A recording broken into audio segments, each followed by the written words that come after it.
Olá, que a paz do Senhor Jesus lhe alcance. É bom estar com você mais uma vez nesse dia, nesse novo dia, para continuarmos aqui a nossa ação tão positiva de buscar a Deus, estudando a Palavra de Deus. Você é meu convidado e minha convidada diária, mas eu agradeço também porque você é meu parceiro, minha parceira, quando você toma a mensagem de fé e esperança pregada aqui nesse canal e compartilha com seus amigos e familiares. Assim você e eu estamos pregando o Evangelho, acredite, continue assim fazendo. Se ainda não é inscrito ou inscrito no nosso canal, eu vou convidar você a se juntar à nossa grande família, a família do Lição Fácil. E vamos juntos nessa jornada. Não se esqueça de deixar o seu gostei ou o seu não gostei, caso não aprecie. Vivendo como filhos da luz. Olha, Deus nos desafia a viver radicalmente diferente do que a sociedade comum vive. Como que eles vivem? O verso 3 diz, mas a impudicícia de toda sorte de impureza ou cobiça nem sequer se nomeia entre vós, porque essas coisas são comuns a essa geração. O verso 4, nem conversação torpe, nem chocarrices, coisas essas inconvenientes, impróprias para nós que vivemos de acordo com a vontade de Deus. Aí o apóstolo Paulo vai nos dar um conselho aqui no capítulo 5, versículo 6. Escute bem. Ninguém vos engane com palavras vãs, porque por essas coisas vem a ira de Deus sobre os filhos da desobediência. O interessante desse conselho é que os cristãos poderiam ser tentados a abandonar a pureza do Evangelho, sendo enganados por palavras ditas a eles, palavras essas e que ele denomina como palavras torpes, Ninguém vos engane com palavras vãs, ou torpes, ou vazias, palavras vazias. Existem muitos e variados argumentos para que nós possamos viver de maneira diferente daquilo que Deus nos pede, que é pureza. E quando se fala da relação sexual, por exemplo, dentro da segurança de um relacionamento abençoado por Deus, que é um casamento. Mas existem aí variedades de argumentos para nos fazer deixar esse padrão e viver de maneira diferente. Mas nós sabemos que temos consequências, essas consequências são terríveis para a vida prática. É por isso que nós vemos muitas adolescentes grávidas, meninas, crianças que poderiam estar com uma boneca no colo, na verdade estão com crianças, são duas crianças, ela, a adolescente, e o filho que gerou, trazendo consequências terríveis para a sua própria vida, e também para aquela vida que foi gerada, por causa dessa sociedade que incentiva, que trazem argumentos para incentivarem esses meninos e essas meninas a viver diferente daquilo que Deus pede para viver.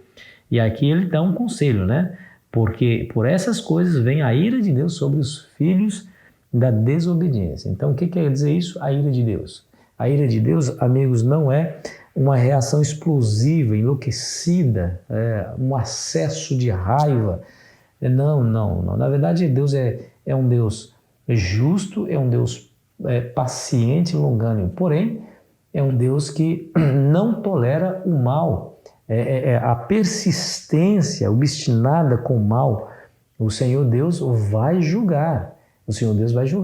Quando a Bíblia fala sobre a ira de Deus, ela fala sempre no sentido de juízo. É como se Deus, através da sua ira, estivesse advertindo. Cuidado, gente, tem um juízo aí, todos serão julgados, todos nós compareceremos perante o tribunal de Cristo. Então viva de maneira diferente, porque todos serão julgados. Todos seremos julgados. Então a ira de Deus é uma advertência, não um acesso de raiva explosiva, enlouquecida, de maneira nenhuma. Muito pelo contrário, devemos encarar tudo isso como um ato de misericórdia e de bondade de Deus para nos chacoalhar a fim de abrirmos os nossos olhos. Aí no verso seguinte, capítulo 5, versículo 7, ele vai dizer assim, escute bem. Portanto, não sejais participantes com eles, pois outroras erais trevas, porém agora sois luz do Senhor. Andai como filhos da luz, porque o fruto da luz consiste em toda bondade, justiça e verdade, provando sempre o que é agradável ao Senhor. Esse é o desafio. Essas pessoas que vivem essas coisas, esse padrão de imoralidade, essas pessoas estão tudo nas trevas. Eles não sabem o que fazem, eles acham que vão ser felizes desse jeito. Não, nós devemos ser diferentes. Hajam ou vivam como filhos na luz, com bondade, justiça e verdade. Olha que coisa interessante. Provando sempre o que é agradável ao Senhor. Ou seja, faça aquilo que Deus agrada. Aí você se lembra de Romanos 12, versículo 1, que diz assim: ofereceis vosso corpo em sacrifício vivo e agradável ao Senhor, que é vosso culto racional. Perceba que há o conselho para que nós vivamos moralmente diante da sociedade de maneira a agradar o Senhor. Deixa eu ler para você Hebreus capítulo 13. O capítulo 13 e o versículo 21 nos diz assim, escute bem. Vos aperfeiçoe em todo o bem, para cumprides a sua vontade, operando em vós o que é agradável diante dele por Jesus Cristo, a quem seja glória para todos sempre. Amém. Percebeu aqui?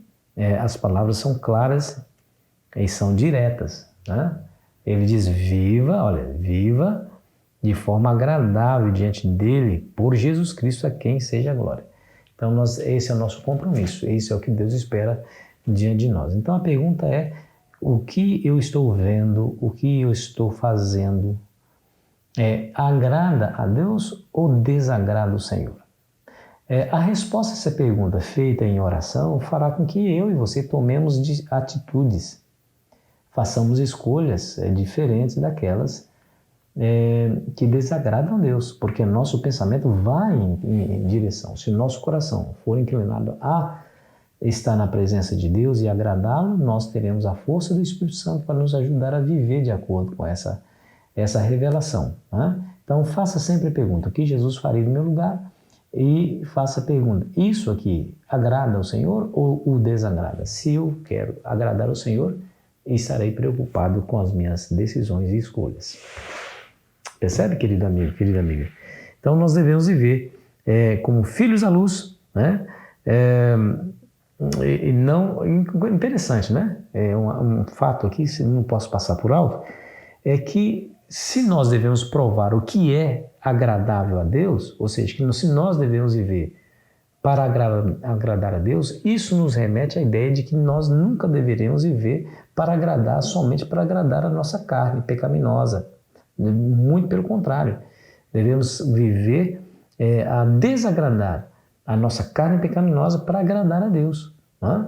Ou seja, quando eu falo carne pecaminosa, estou falando de desejos, estou falando de vontades degradantes, né, em relação ao pecado, aquilo que nos leva em direção ao pecado. Aquilo que nos leva em direção ao pecado nos leva para longe de Deus.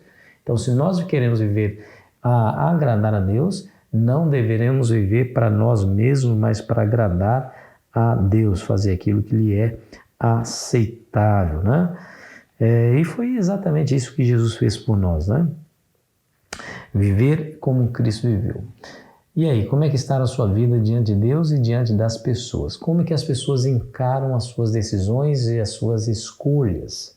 Elas têm refletido a pureza do Evangelho ou ela tem se acomodado, assemelhado aos padrões da sociedade onde você está vivendo, está inserido ou inserida? Se essa segunda opção é a sua realidade, eu convido você a dobrar os seus joelhos diante de Deus e pedir forças para que você vença. É claro que todos nós somos assediados e somos tentados a fazer exatamente essas coisas. Mas nós temos em Deus a promessa do teu Espírito no nosso coração que nos habilitará a vencer essas tentações. E Ele usa justamente a palavra para nos fazer isso. Escondi a tua palavra no meu coração para não pecar contra ti. Essa foi a conclusão que Davi chegou. Quando nós colocamos a palavra de Deus no nosso coração, nós temos mais força para resistir à tentação e vencer a tentação. Que essa seja a sua realidade no dia de hoje. Lembre-se, você é um filho e uma filha da luz. Viva dessa maneira para que o nome de Deus seja honrado e glorificado, para que você seja um aroma suave e agradável ao Senhor. Vamos orar? Pai, obrigado mais uma vez porque o Senhor nos incentiva a viver de acordo com a sua vontade, mas muito mais do que isso, o Senhor nos dá condições quando nos envia o seu Espírito Santo. E nós o recebemos e pedimos que o Senhor envie a nosso coração. Nos molde, Senhor, nos transforme, nos ajude a viver de acordo com a tua vontade, em nome de Jesus. Amém. Foi bom estar com você, querido amigo, querida amiga. Amanhã continuaremos a nossa jornada. Desperte, você que está dormindo, é o tema do nosso estudo de amanhã, e você não perde por esperar. Aproveite bem o seu dia.